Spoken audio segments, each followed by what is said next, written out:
At the end of this video, we'll take a look at MadRamp's innovative pivoting ramp system, the safer, easier way to transport your ATVs and snowmobiles. Stick around.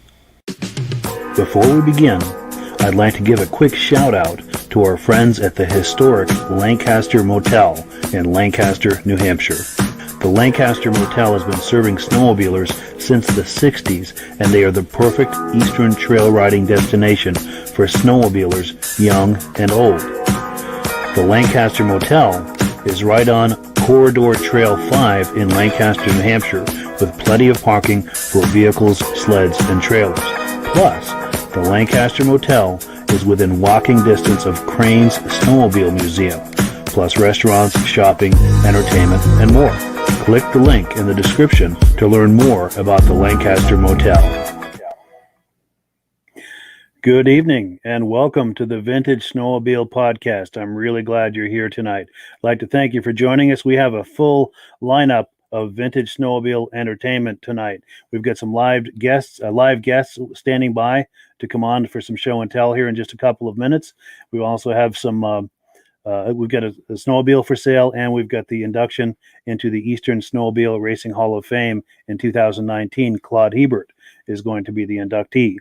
And then last but not least, we have Steve Dickinson's Vintage Arctic Cat snowmobiles. Now, before we get started, I want to make sure that everything is working properly. So if you can see my face and hear my voice, I'm going to ask you to make a comment.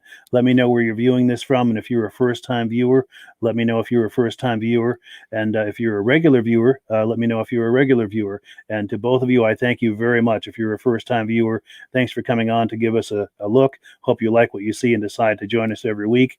And if you are a regular viewer, I thank you so much for coming on and joining us every week. It really means a lot, and this is a great way to grow this podcast.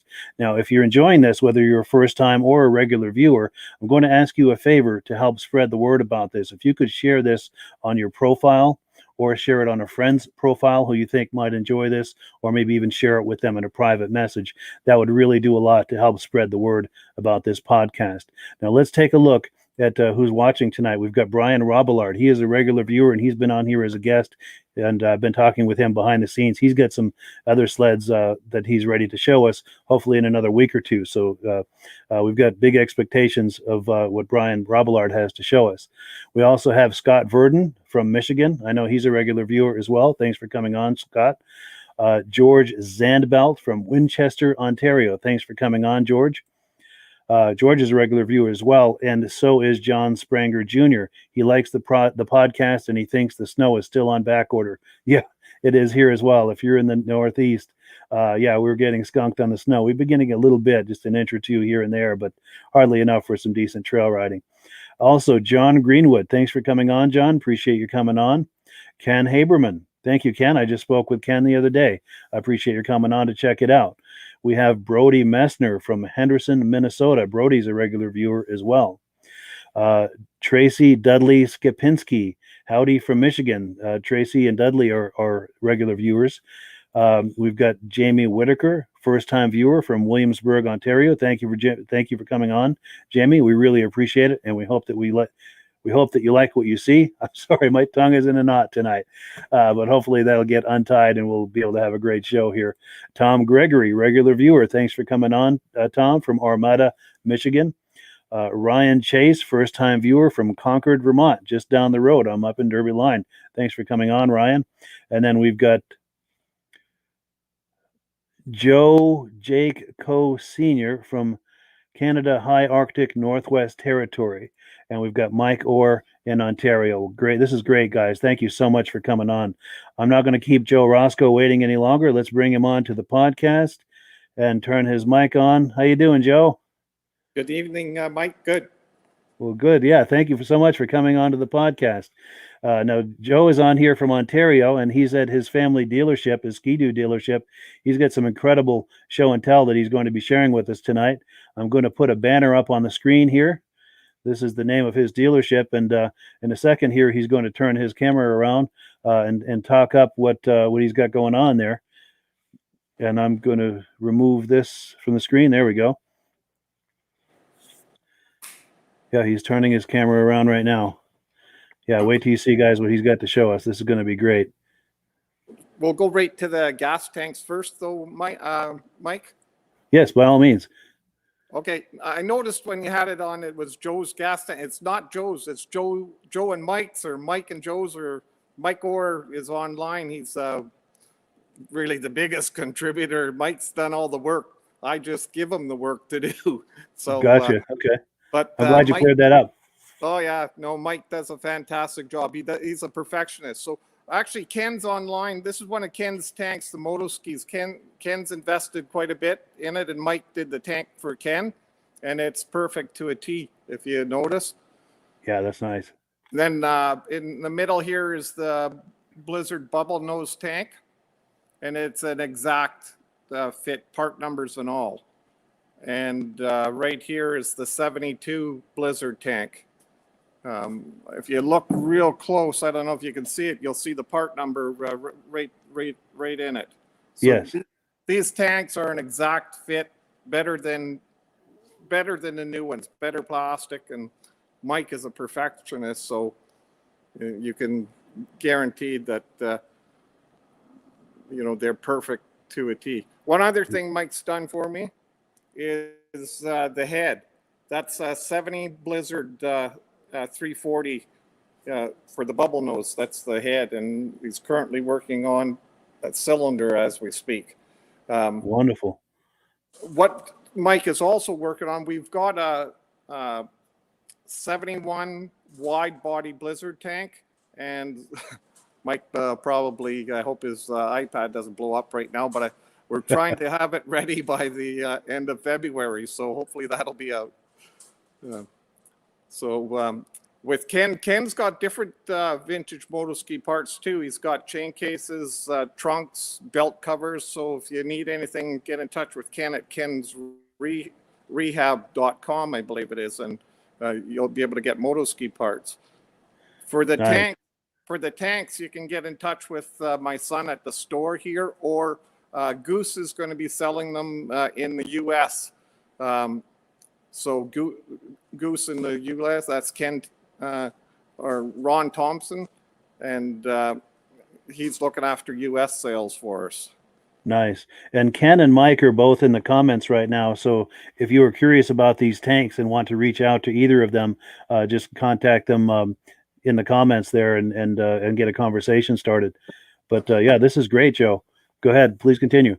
Yes. So I'll try and give different views so that everyone can see. So we're hoping to move these tanks Basically, what people have to understand is shipping. We can do nothing about shipping. Shipping's expensive. Can't do anything about it. And right now, we're really not making money. We would just like to break even. The cost of the mold is very considerable. Sure. So it's really just the hobby and to get things done. Gotcha. Now, John Fitzgibbons is watching, and he's wondering who he might contact in the U.S. To get some of these tanks. I know you'd mentioned Goose is your U.S. contact. Is there a phone number or something for him? Yes, I'd have to post it. I don't know it off heart, but I will post it for everyone. Wonderful, wonderful. And also, if someone is curious too, you can email me after the program, and Joe will share that information with me, and I can relay that to you. And also, as you can see here, Ken Haberman is on, and he's got his contact information there. You can find him in the comments of this video if you'd like to reach out to him. But yeah, please tell us about this citation. That's a 1980 Citation SS. It's pretty well perfect. It's not the one we had is new, but my wife had one exactly. We bought it, the first new sled we ever bought. And so, it was one of the favorites I wanted to pick up and finally did. And so I got it now on display. Then yeah, I remember those when they came out. I was a teenager and I was madly in love with those. I'll just take a walk around. I've got a Please few do. more. These are kind of some of the ones I have, just special ones I put on display for everyone to see in the store.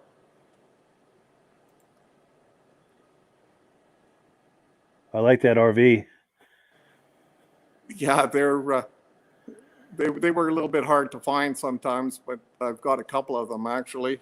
Yeah, and tell me about that racing sled, if you would. Do you mind going back for a second? Which one? That one right there in the center of the screen. Okay, that one actually originated from Kirkland Lake. It was. Oh, no kidding. Yeah, it was bought. It came out of Barrie. The fellow was my age. He bought it brand new for I think $5,500, and he raced it, and then it ended up in different places. And I got it from back. It came from Gary Peltola out of Thunder Bay.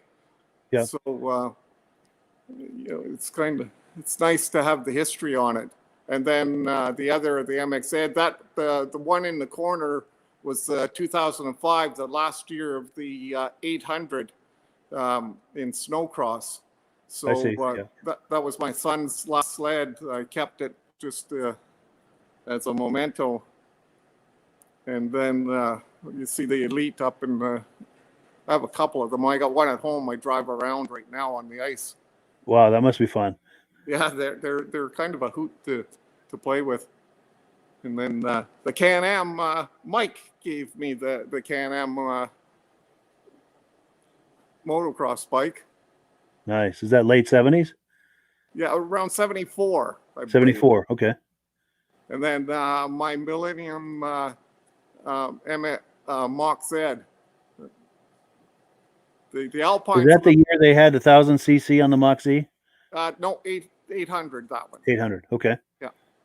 So the Alpine, it's 68 Alpine. That's one of my favorites because my dad had bought us one brand new when we were kids. So that was the first sled we had as kids, and was always fun to drive. Electric start, has the opposed 18. Yeah.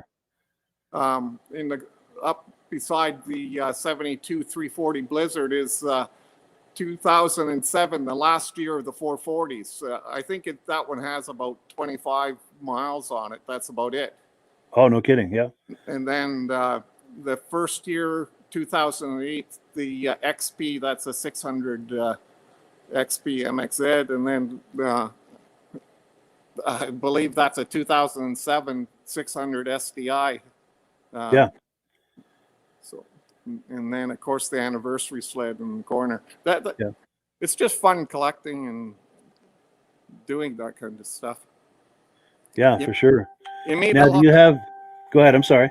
You meet a lot of nice people, and I've gotten to know a lot of really good people and a lot of good friends with it.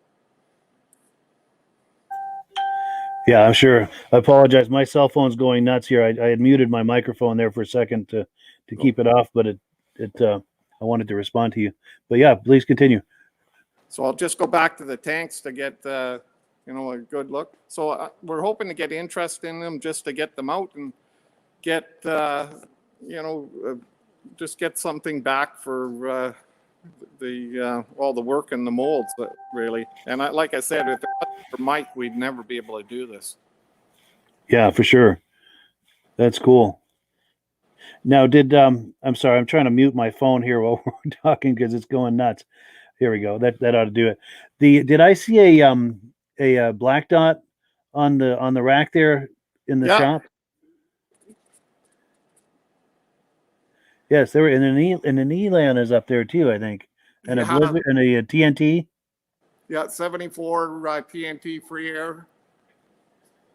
The bubble nose Blizzard, that's a 340 right beside it, and a 71 340 Blizzard also. Nice. Is it possible to get in a little closer on those? I'll try to. All right, don't trip or hurt yourself or anything. If you can't get in closer, that's okay too. But I just love to see those.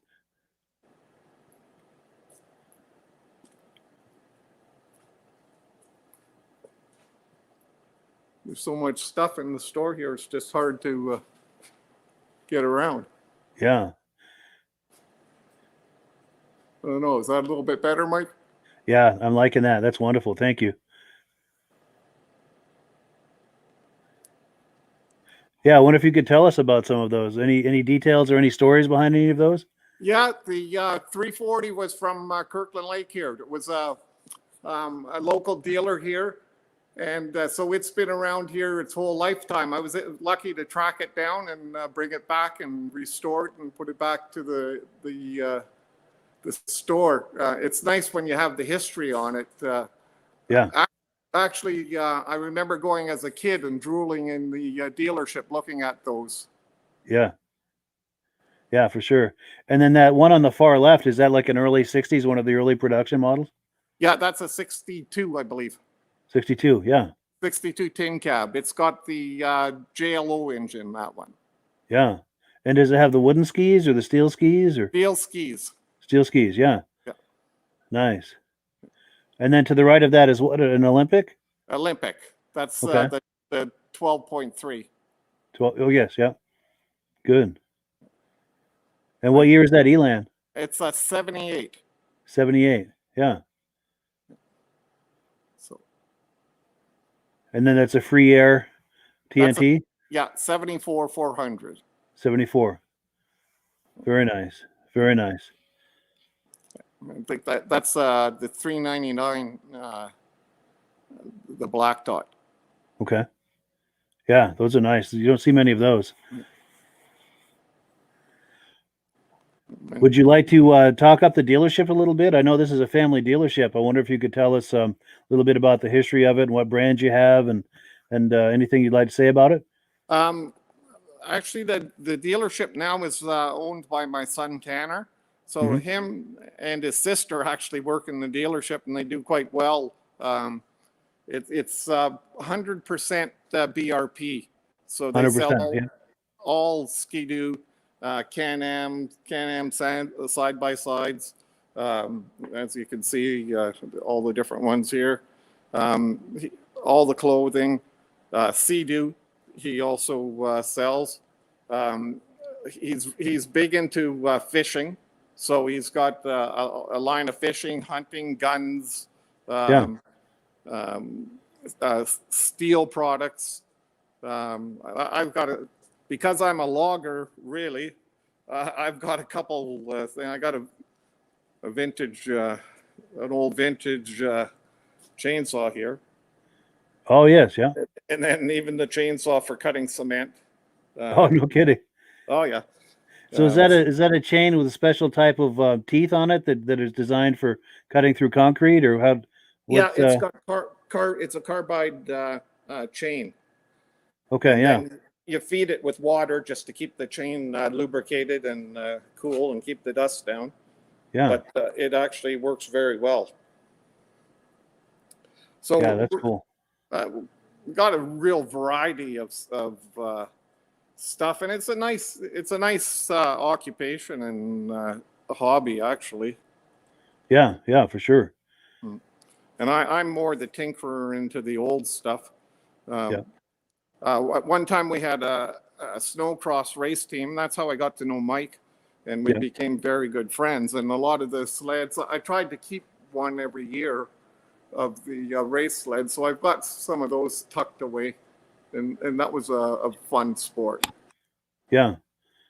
Yeah, we'll have to have you on another time. I know that you've got another building there with some other sleds, and we'll have to have you on sometime and look at some of those.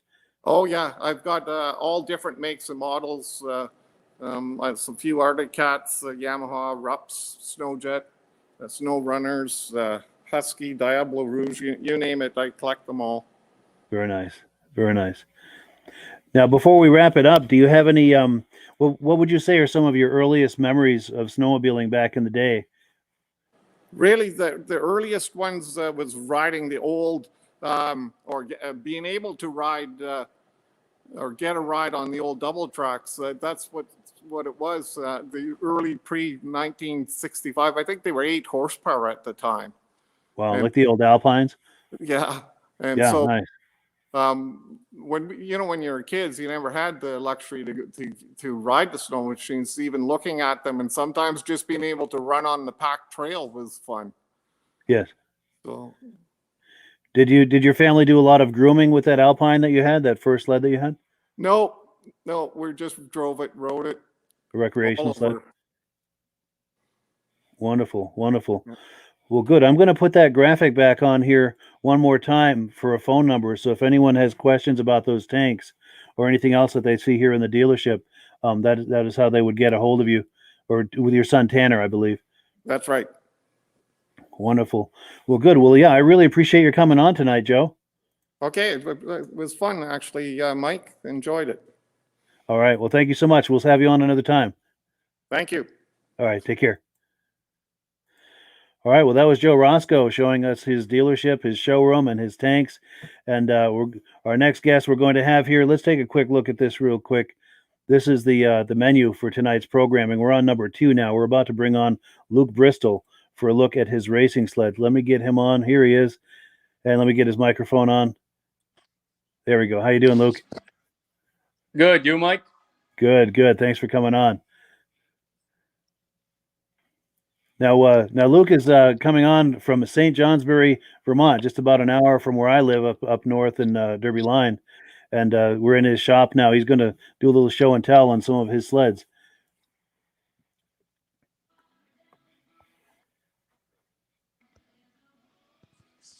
And he's turning his camera around. Here we go. Let me put you on full screen here. So this is a 1971 EXT Special. I picked up like maybe like 5 miles down the road from my house. Yeah. I'm still looking for the person that raced it. They obviously raced it, but I haven't found anybody that knows anything yet. Sure. Now, have you raced it yourself or have intentions of racing it? No, I've had it running. I've driven it around a little bit, but I'm probably not going to race it. Sure. Yep. It didn't have the motor in it, so I found the correct motor and the pipes and all that stuff. So it's all correct as far as I can get it right now, and then we'll see where it goes from here. Nice. Yeah, that's a cool project. I like that. Is that a period sticker, that AC sticker? Which sticker is this? That AC sticker on the left side of it? Oh, I don't know. It's period. It was on there, so I believe it's period correct. I do not know. Nice. It was on there. Then the person that I got it from had a 440 Hearth in it for driving on the trails. So I see. Yeah. They used to just drive it on the trails. Gotcha. And then you replaced it with this. Go ahead. I'm sorry. Yep. I put the right motor in it. Yeah, that's cool. I like those AMSOIL stickers too. Then the next one is a 68 Panther with a 372 Hearth in it. And it's got a single Montana pipe on it. Yeah, that's cool. I bet that sounds good when it starts up. Yeah, it sounds definitely good. And this one was only maybe 3 miles from up the road from my house. Yeah. Now, is that a fuel tank there on the side of the engine? Yep. 68s had the suitcase fuel tanks. And then 69, I think they went to the trunk. In the rear. Okay, yes, I remember those. I believe. Yeah. Now, is that suitcase tank removable so you can take it to a gas station to go fill it up and then bring it back to the sled and hook it on? Or Yep, you can take it right out. Yep, you can take them right out. that's actually a cool idea. Yeah, I don't know why they switched to the trunk because they all just rusted out anyway. Yeah. Yeah, because we had a 69 Panther back in the day with the fuel tank in the trunk. It had excellent traction, but boy, if you got that stuck, that was really heavy trying to yank on that. Yeah, definitely. Yep. And then I have a 70 Motoski SM634 that was Frank Scott's race sled from Maine. Yeah, I guess he was a big Motoski dealer down there. Nice. So this has some racing history. Yep, this has race history. I took the motor apart, resealed everything, and it's all finger ported. The crank's been welded and banded. It's ported pretty heavily, and it is definitely loud. I bet it is. Yeah. I like those pipes. Have you had a chance to drive it? Does it have some get up and go? I have driven. I do. Yeah, I do drive this one. Yep, this one goes pretty good. I bet it does. Yeah. How does that handle? How does a sled like that handle? Not good. No. Definitely doesn't handle the best. So it took a lot of body English to race a sled like that, I imagine. Yeah, definitely. It is one long sled. I think I could fit all my kids on this sled. That's cool. And then this is the sled I race still to the day. 194R Hertz in it. And it's also got it's a 73 links with a full rubber track conversion. So it's full rubber tracked, clip track. And then we race this in Lancaster, Lisbon, Maine. We do pretty good with them. Yeah. In fact, I've seen you race that. I've seen you win on that too. Yep. Very cool. In fact, you were riding that the day good. we met. The first time we met a few years ago, you were riding that. Yep, I remember coming off the track and you were standing right there. Yeah, I remember. Yeah. Yeah, and I just happened to have the camera rolling too. In a few minutes I'll roll that video too when we're finished here. But yeah, tell me about how you got into racing. How long have you been racing? Not that long. One of my buddies was doing it. Ryan Peterson has the same sled as this. We have two of these, and he started racing years ago, and then he got out of it. And then I went to go watch him race one day in Lisbon. I was like, I'm going to get into this. Then we built two matching sleds. So these are identical sleds. Identical. And then, so I've only been racing 2017 or 16, somewhere in there is when I started, I think. Yeah. Very nice. And you're hooked at this point. There's no turning back, I imagine. Yeah, no, there's probably no turning back. I got too many parts for it now. Nice. Nice. Go ahead. What were you going to say? A 76. And then, I got so many parts to that motor, I couldn't afford to get out of it now. And then I got a 76 340 snow twister. Very nice. This is definitely a fun sled. Yeah, I'll bet it is. Those won a lot of races back in the day. Yeah, I think they still do very good to the day, I believe. Yeah. Yeah, for sure. That's a really nice shape too. Yeah, it's not bad. The tunnel's been welded in the back, like typical. They always are. Yeah. But this one was only maybe 8 miles from the house. I don't travel very far for these. Wow, nice. Yep. Yeah, that's a sharp looking sled too. They really look nice. Yeah. Then the Thunderjet I picked up maybe 20 minutes north of here in a barn. And then it came from the person I bought it from, got it from Burlington. They got it from right out of Burlington, maybe in the 80s, I believe. Okay. But that one's fun. I take that out on the track every once in a while. Nice. I've seen you bring that to shows. I think I saw you riding that at the Washington show a couple of years ago. Yep. I bring it to the shows and I'll ride it around. Yeah. That's definitely that's a fun sled to ride too. Yeah. Yep. Very cool. And then you said you do some fabrication of some, I think, engine mounts, I think you said, right? Oh yeah. For the race sled, for my race sled, I've been making 194R aluminum motor plates, or I'm in the process of doing a run of them right now. I'm thinking I can do, like, pricing wise, I'm thinking like $80, I think, shipped anywhere in the US is what I'm thinking on these. But I'm still working on them. They're still in motion right now, but they will be available soon, hopefully. Yeah, very nice. Very nice. In fact, I'm going to put your number on the screen here. So if someone is watching this and is curious about that, this is how you'd get a hold of Luke to speak to him about it. Yep. Good deal. And I'll take that off. But yeah, please continue.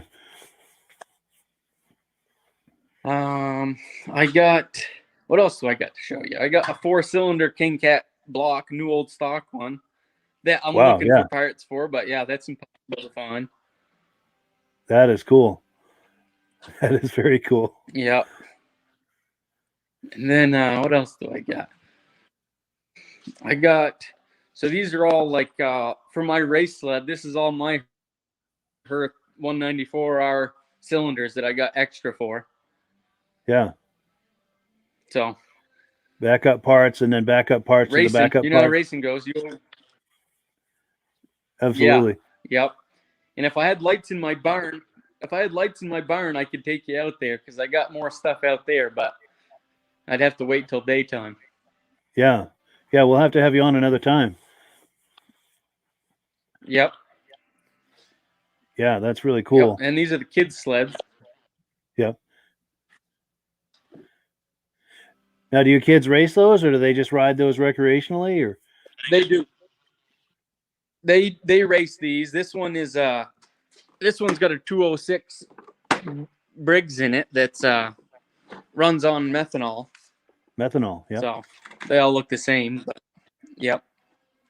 And then the green one is a Champ motor that runs on C14. Okay. And the kids enjoy that? Yep. Oh, yeah, absolutely. They ride more at the house than they do anywhere else. End up wrecking each other all the time. Demolition derby? Yeah, absolutely. Yep. Nice. Now, I know when we were speaking, you mentioned your day job is you have a powder coating business. Do you feel like talking that up in case anyone's in the area that might like to avail themselves of those services? Yeah, we have performance powder coating right in St. Johnsbury, right at in the Fairbanks Scales building. Okay. We have an oven. We do a lot of race car chassis, like quite a few a year. We have an oven that's 8x8 by 16. Yeah. So we can do pretty big stuff. Yeah, you can get a big item in there. A vehicle, probably. Yep, absolutely. Yeah. That's cool. That's cool. Well, cool. Any final thoughts before we wrap it up, or? I don't believe so. I think I wrapped everything up that I got in my shop. Yeah. Yeah, well, this is really cool. I appreciate you coming on, Luke. Yeah, not a problem. Good deal. Yeah, we'll have you on another time to look at that the items in that other building sometime. Yeah, absolutely. That'll work. Hopefully I can get some lights out there. Yeah, for sure. Cool deal. Well, yeah, thanks for coming on, Luke. I appreciate it. Yes. Yeah, thank you, Alrighty. Mike. Alrighty, take care. Bye-bye. Bye. All right, we are back, and let me adjust the screen here. There we go.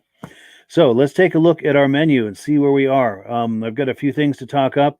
Now, over the last week, a friend of mine emailed me some information about a vintage Arctic cat that he has for sale. I'm getting it on the screen here. Dennis Paradis in the state of Maine is selling these items as a group. And when I mean a group, this is what I mean. He's got the sled and the little trailer there. He also has a couple of suits, a man's suit and a woman's suit, and he's looking to sell all of that as a group. Now, here's another angle of the sled and of the cowl. So if you're interested in this, his number is on the screen. Give him a call. He's in the state of Maine, and he'd be happy to help you out with that. Now, also, I got another email today. This is a gentleman from Sweden. Now, he's looking for an El Tigre 6000 from 1981, and he's looking to not only looking for someone with something like this for sale, but someone who would be open to shipping it to Sweden. So if you've got a sled like that and you're open to shipping it to the country of Sweden, give him a call. I've asked him to monitor the comments here. So leave a comment for him, and he'll contact you and try to make something happen. Now, the last thing I wanted to mention before we move on to the induction of the induction of Claude Hebert into the Eastern Snowmobile Racing Hall of Fame, wanted to let you know that sadly, Crane's Vintage Snowmobile show that was supposed to be coming up on February the 6th has sadly been canceled. That's a real bummer, but we understand because with COVID and everything, a lot of these types of things are being canceled. But yeah, it is a bummer because that is a really fun show. I encourage you to keep an eye out for that next year. He always has it the first Saturday in February. So hopefully by this time next year, all this COVID business will be finished, and maybe we can all spend some time at that show. That is one of the funner shows in the East. So do keep that in mind for the future. So let's get back to the menu here. Let me cue up the video of Claude Hebert being inducted into the Eastern Snowmobile Racing Hall of Fame. But I apologize, I'm out of turn here.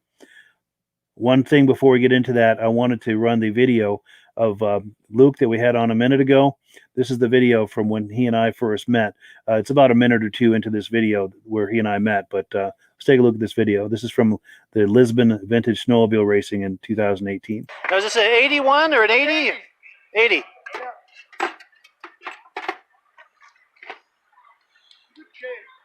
Yeah, I remember liking those. I was in high school when these came out. I really liked them. Yeah, they got all dirty on the way here. Oh, yeah. Yeah, I really remember liking these when they came out. And then, of course, the Blizzards came out there The Blizzards. a couple of years before. Heavier. Yeah. These are snappy for the size of them. Yeah. And then a few years later, my dad got a Citation 4500. It wasn't as sporty as this. Didn't have the twin carb, but it was nice. You could hang the track out, hang the tail end out, you know. How long have you had this? Third year. 3 Yeah. years, yeah. 3 years, nice. Have you restored it at all, or is that original? Or? Original except the jack shaft, chain case. When we got a chain case was broke out of it. I had to take the motor off, changed all the chain case, jack shaft, and cleaned it all up. Got hours in it, yeah. I'll bet, yeah. Now you're racing that today, or just showing that? Or? We ain't racing it now. Just showing it? One always put a long track on it, but we never did. Oh, like a 4500 track? Yeah, longer. Yeah. Yeah, that would be cool. Yeah. And then this is a 69 here.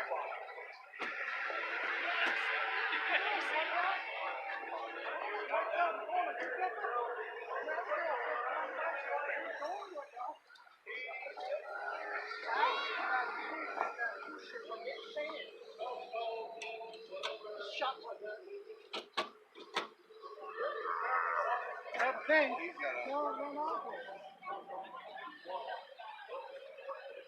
Take the air jet out and then put more.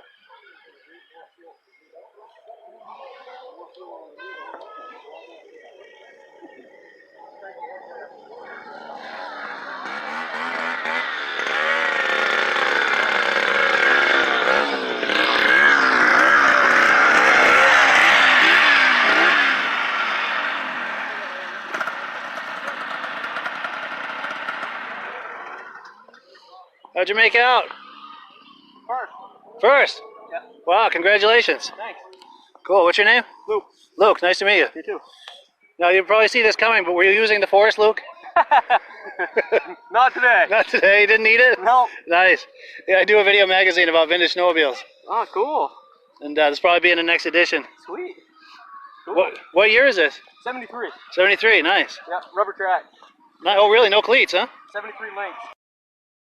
Yeah, stock suspension. Nice. Yep. There's a single cylinder? Or? Yep, 340 Hz. Wow, nice. Good for you, man. You took it, huh? Yep. Good for you. Yep. Good. Is that new seat? Top end was losing it. Nice meeting you, Luke. Yeah, you too. Thanks.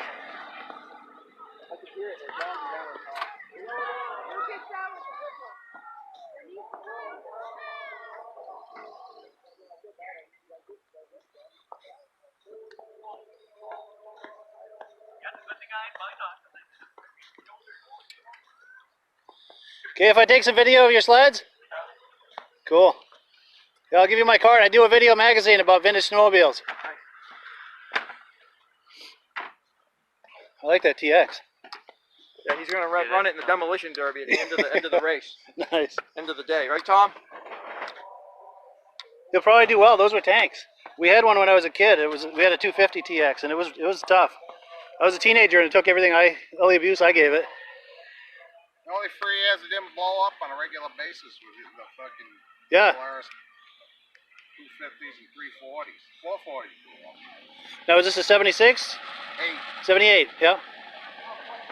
Nice. It's all it hasn't been redone or anything. All original, huh? Yeah. Nice. So got original chrome plating and all that. So I bought it running. I took it to a pressing test. I think I'll just leave it alone.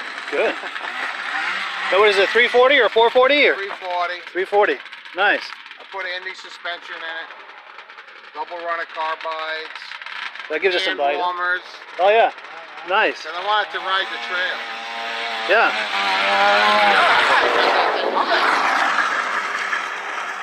The sucker goes pretty good. It does. What is that, a Puma? Now, was he just on the track or getting ready to go on? I don't know. Which side did you do? The Oh, one yeah. online there? Facebook one? Yeah, Vintage Snowmobile Lovers? Yeah. I see your stuff all the time. Nice Oh, to meet good. That's you. me. Yeah, I'm Mike. Hi, Mike. Nice to My meet name's you. Tom. Sweet. Yeah, nice to meet you. Yeah, I look and see your stuff all the time. Well, cool. Yeah, I wanted to show that real quick. I intended to show that once Luke had finished, so we could show the video. The camera was rolling the day we met. But yeah, without further ado, let's take a look at Claude Hebert being inducted into the Eastern Snowmobile Racing Hall of Fame in 2019. Mr. Claude Hebert.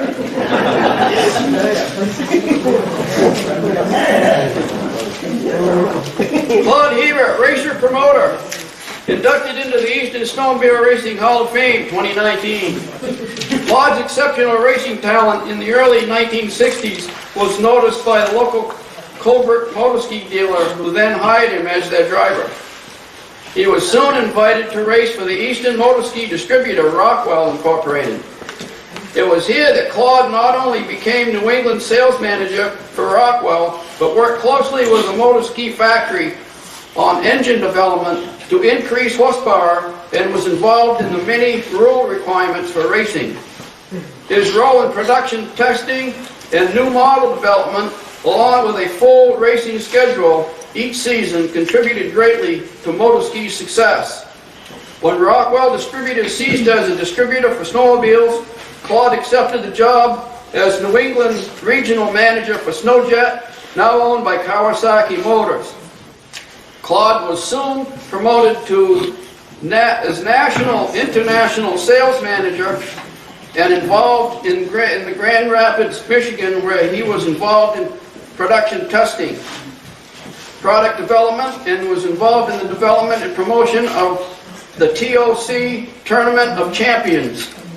In 1969, on an icy Sunday morning at the Lancaster Grand Prix racetrack, snowmobile racer Claude Hebert, driving a 634 motorski, got into a first turn skirmish with a Nordic cat rider and delivered to the snowmobile racing world the first real glimpse of the element of danger to this new sport. Will always be remembered as the guy who cut off a telephone pole.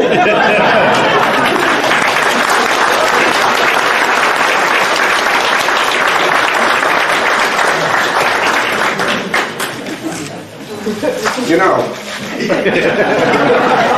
I never saw the pole because I thought I could use the berm and get around. My three-pointed files didn't hold. So I was going up to the berm, and then I see all these kids and people behind the fence. I thought, oh my God, that's where I'm going. Next thing I knew, when I came to, I was paralyzed. I was blind, and I thought, what in the hell happened? Somebody grabbed my foot, and I could feel it. I said, shit, I'm not paralyzed. So I was wedged between the snowbank and the fence. They pulled me out of there. I was still blind. I turned my helmet around.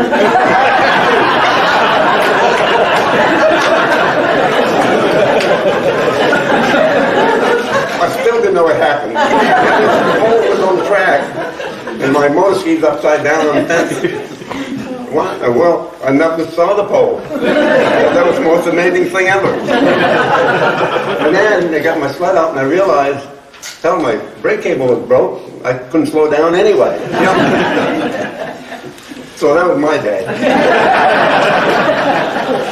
It's a pleasure to be here and to accept this on behalf of the telephone pole and light. They took him to the hospital, checked him out, he came back that same day and started racing again. I didn't go very fast, but my brake cable was still broken.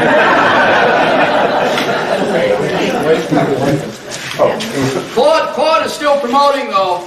Claude has been instrumental in helping us find these different racers and everything the last couple of years on the internet. He's all the time looking for people, and he's been very helpful. So Claude's always doing something for us. Hey.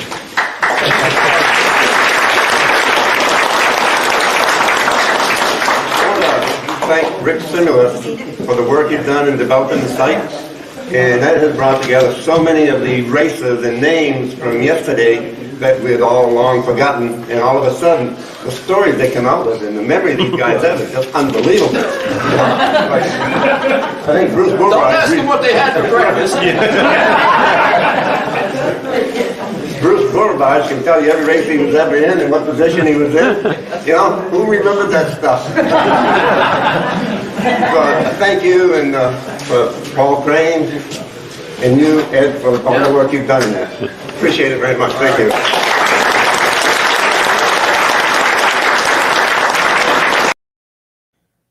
Well, there you go. Claude Hebert inducted into the Eastern Snowmobile Racing Hall of Fame. And I believe he's viewing this tonight. I know I emailed him earlier to let him know we're going to be doing this so he could view it. Hopefully he's on here tonight. Now, after the induction, I managed to catch him for a quick interview. Let's take a look at that. I'm Claude Hebert. I started racing motor skis back in '64 when the '65 models came out. And little did we know at that time what we were really into. We didn't even know that this industry was going to be what it is today. I think none of us really realized the industry was going to grow the way it has. If we hadn't, maybe we'd have done things a little bit differently. But in any case, it was exciting because we were young, we wanted to go fast. And when the motor ski dealer in Colebrook offered me a ride, well, you know, what the hell, it's his sled. I don't have to worry about beating mine up. And then I was pretty good on the sled, so then I got an offer from Rosko Distributors out of Yarmouth, Maine. And so they hired me, and I went racing and sales, and raced every weekend, and then salesman during the week. Time went on. I worked for Rockwell for about 10 years. In the first 5 years, racing and sales, and then after that, after the accident in Lancaster, they told me that I was too valuable to be on the racetrack. They wanted me in the office tending to sales. So from '71 on, it was strictly New England sales manager. and we had guys that were going to just race and beat the sleds up on weekends. So that was my introduction to the racing and to the competition out in the field through motor ski. And then, of course, Bombardier bought motor ski, and things were changing rapidly at that point to where Rockwell was no longer going to be a distributor. So I moved on to another brand and never raced the other brands, but was always involved with the other brands in one form or another of promoting, developing, testing, and things like that. So the snowmobile industry was very good to me for 18 years that I was in it. So today I kind of look back on that with fond memories, especially with what they have done here at Cranes, that they took the time and the initiative to bring back the memories of yesterday. I think great job. For sure. Yeah. Well, thank you so much. Yeah, great interview. And I have to say, that is one of the fun things about this Eastern Snowmobile Racing Hall of Fame, the induction ceremony they have every year, is you get to hear these incredible stories like the one you heard a minute ago about hitting that pole and all of the mayhem that ensued after that. It's just story after story after story, not only during the ceremony itself, but as you're mixing and mingling with these people and overhearing other conversations that people are having. It's just an awful lot of fun, and it's growing every year. Every year the ceremony gets bigger and bigger, and it used to be inside Cranes Snowmobile Museum, but it's gotten too big for that. It's just too many people, so now they have it outside in the parking lot. That's just how big it's grown. And I would like to cordially invite you to join us for the next one. It's going to be on September 11th, 1 p.m. Eastern Time at Cranes Snowmobile Museum in Lancaster, New Hampshire. Now, if you're planning to join us with this, a couple of things. You want to make sure you get there early so you have some time to go in and check out the museum. You can also mix and mingle and visit with inductees, past, present, and future. And you also want to be sure and bring a lawn chair. That's where you're going to be sitting. You're bringing your own chair. Now, then they have the ceremony, as you've seen clips of on this program. But after the ceremony, everyone moves over to the Lancaster Motel for the after party. And that's just as much fun as the ceremony itself. Everyone's mixing and mingling and taking pictures, and all of the inductees are very approachable. You can walk right up to them and ask them questions and hear some of the stories and get your picture taken with them. And there's a whole host of vintage snowmobile enthusiasts there. It's just a whole lot of fun. And if you're planning to go, you of course want to stay at the Lancaster Motel, because that's where the after party is. As the after party winds down, you just meander over to your room and call it a night, and everything is right there.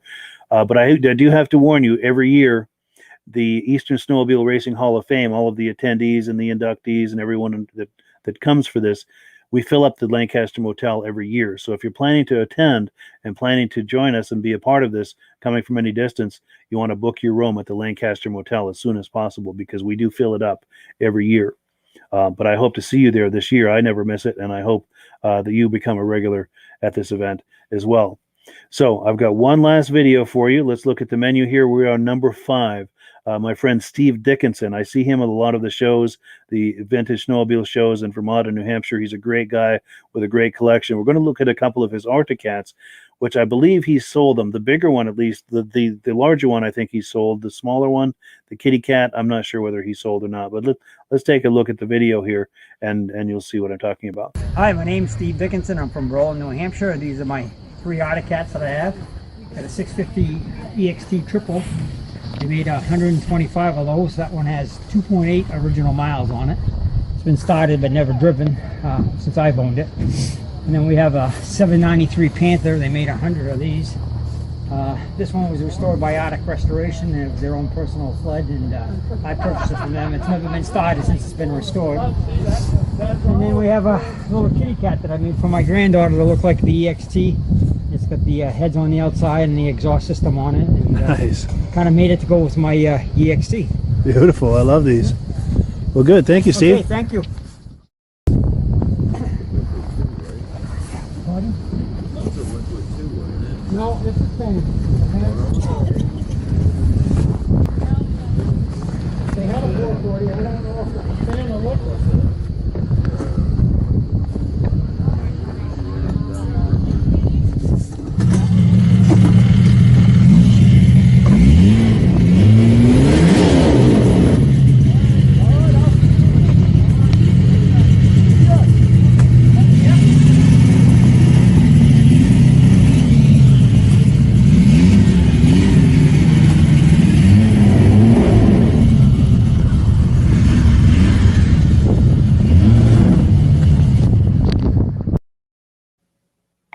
Yeah, Steve Dickinson's Vintage Arctic Cat Snowmobiles. Now, I believe he's getting rid of the EXT and the Panther, if I recall the conversation with that I had with him a little while back.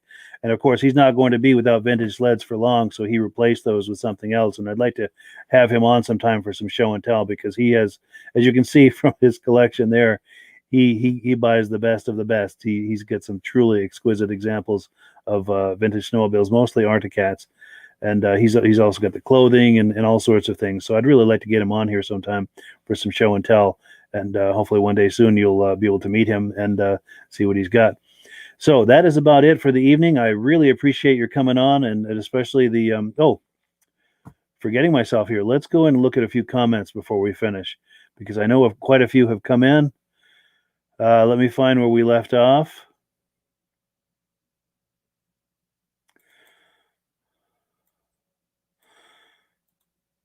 Okay, I think the last person we heard from was Mike Orr in Ontario, and Mike Orr is involved with those tanks that we saw earlier in the podcast. We have Carlene Perry. Hey, Carlene.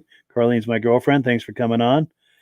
J.R. Tozier. Now, J.R. is an inductee into the Eastern Snowmobile Racing Hall of Fame, I think in 2018. We'll air his induction at some point as well. Thanks for coming on, J.R. I hope that you like what you saw and that you'll join us again in the future. Stacy and Art Fosler. Love the podcast. I know that Stacy and Art are regular viewers of this as well. We really appreciate that. Rick Moore from Brandon, Manitoba. Thanks for coming on, Rick. Danny Poitra, first-time viewer from Belcourt, North Dakota. Thanks for coming on, Danny. I hope you'll continue to join us in the future. We're on here every Thursday night at 9 p.m. Tony Triafante, first-time viewer from Aurora, Ohio. Thank you for coming on, Tony. We appreciate it. Our good friend Jim Layton is here from Northern Maine. Jim's been on here before, and he'll be on here again. I was just talking to him tonight. He's got some new items he'd like to show us. So sometime in the next few weeks here, we'll have him on. It's just a matter of arranging it. John Fitzgibbons, who has them in the USA? Oh, he's asking about those tanks. And I'm gonna get information about that so that people can order them if they need to. But in the meantime, order them or give a call to inquire. Let me see if I can find the graphic to put up. In the meantime, I know this doesn't look good the way I've got the screen laid out. Let me try it this way. That doesn't look much better. But in the meantime, what I'm going for is that phone number at the top of the screen. So if you're curious about those tanks that we were looking at earlier, that would be the number to call. And they'll be able to point you in the right direction. Now, Ken Haberman is also involved with the tanks. He does the motor ski side of it. And that's how to reach him. Search for Ken's Vintage Rehab on Facebook. Gim Goccioni, Gooseland. Now, Gooseland is where you get them in the U.S. I don't know if Jim is saying that it's Gooseland or if Jim is with Gooseland. I'm not sure how that works, to be honest with you. But Ken Haberman says, thanks, Joe, for the help. Mike Orr. We've got Michael Cotgrave, Cochrane, Ontario, home of some of the best trails in the world, home of the Polar Oval Race Cup. We also have snowpack drags, one cool sled museum with over 100 vintage sleds to view. While you're there, check out the live polar bears. That sounds a great place to go, Cochrane, Ontario. So if you like vintage sleds and you happen to be in that area or going in that direction, be sure to stop in and check out all the snowmobile things they have there. Jeff Nix, wondering about Mach 1 snowmobiles. So he must have been asking when Joe was on. Ronald Parks, hello from Cortland, Ontario. I keep mixing up Ontario and Ohio tonight. Sorry about that. Jeff Nix is here. Oh, Ken Haberman likes that SM. Yeah, I agree. Yeah, absolutely. John Greenwood remembers a friend and a Zephyr that whole neighborhood could ride one lunger. Diane Baker is on. Diane Baker is a regular viewer. Thanks for coming on here every week, Diane. We really appreciate it. Nice to see you again. Brody Messner messaged you 5 minutes before it started. Wanted to know if you could share that snowmobile event on your page. And unfortunately, I don't have a way to access that. I apologize, Brody. Hopefully it hasn't happened yet or won't until next week. I'll try to air that next week. Sorry about that. Now, Brian Robillard is talking about a vintage snowmobile show in Ossipee, New Hampshire, January 30th at Hobbs Brewery. And I think I have a graphic for that. Yeah, so here's the graphic for that. Saturday, January 30th, 2021 at Hobbs Brewery. If you're in central New Hampshire, that's a great show. And I know Brian is talking about maybe going to that show and taking some footage to share with us, which would be really nice. I hope you're able to get some footage, Brian. We'd love to have that on. We'll give you full credit, of course, if you share some footage with us. David Crawford signed in from Columbus, Indiana. Steve Dickinson, nice job. Thanks, he says. And that Steve is the gentleman who owns those cats we were just looking at. Pat Lima, very interesting. Again, awesome. Good deal. I appreciate your coming on, Pat. I'm glad you're enjoying it. Lyndon Dewey likes the Arctic Cats. And Ken Haberman says, very good show. Well, thank you, Ken. I really appreciate that. So we're going to wrap it up here. I'm going to show you a video about the Mad Ramps product in just a moment. But before we do, I wanted to tell you about something I'm doing Saturday. Now, I've been in contact with my friend Mike Mahar. He is involved with the Central Minnesota Pond Racing Organization. I think he's the guy that runs all of that and makes all of that happen. I ran a test feed of one of their earlier races from last weekend on Vintage Snowmobile Lovers, on my Vintage Snowmobile Lovers page yesterday. I was able to do it successfully. That was just kind of a test, and I've had almost 10,000 views on it. So it sounds like it's a winner, and I appreciate you guys viewing that. The reason I did that is I'm going to try to do that live. I'm going to try to take that feed live Saturday. It begins at noon Eastern Time, 11 Central. So if you've got nothing better to do and would like to see some ice oval racing, tune in. I'm going to try to bring that feed on the Vintage Snowmobile Lovers Facebook page. Just monitor that page, refresh it every now and then around noon Eastern Time, and you should be able to find that the ice oval racing, Central Minnesota Pond Racing. So do look forward to that this coming Saturday. I'm going to try to bring that to you. It's a first time, and it's new technology and all of this. And, you know, I'm in my late 50s messing around with this technology. So it is what it is. But I'm going to try to bring it to you. And if you're around, please take a look. All right, guys. Thank you so much for being a part of this. I really appreciate it. Hope you like what you see and decide to join us every week. I also hope that you'll do me the favor of sharing this either on your profile, on a friend's profile who might enjoy it, or share it as a private message to help get the word out about the podcast. Anything along that line that you could do, I would really appreciate it. It's a great way to spread the word about this and help grow it. So thanks, everyone. Have a wonderful day, a wonderful evening, and we'll catch you on the other side. Here is a quick video about the Mad Ramps product.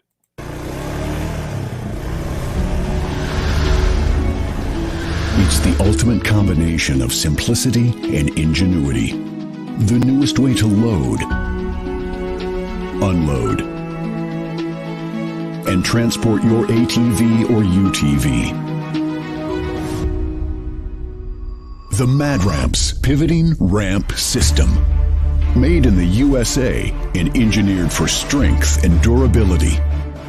Maneuver through tight places and over rugged terrain with plenty of ground clearance. No licensing, no ongoing maintenance costs, and no storage hassles like trailers. Won't slip or move like conventional ramps. Free up more cargo space in the bed of your truck. Securely connects to your truck's receiver hitch. Easily extends for safe loading and unloading. Seamlessly retracts for highway and off-road travel. DOT approved in all 50 states and Canada. Quickly disconnects in under a minute. A unique space-saving storage system. The Mad Ramps Pivoting Ramp System. Go farther. Go faster. Go safer. When you order using the link in the description, I'll send you 3 free Vintage Snowmobile DVDs.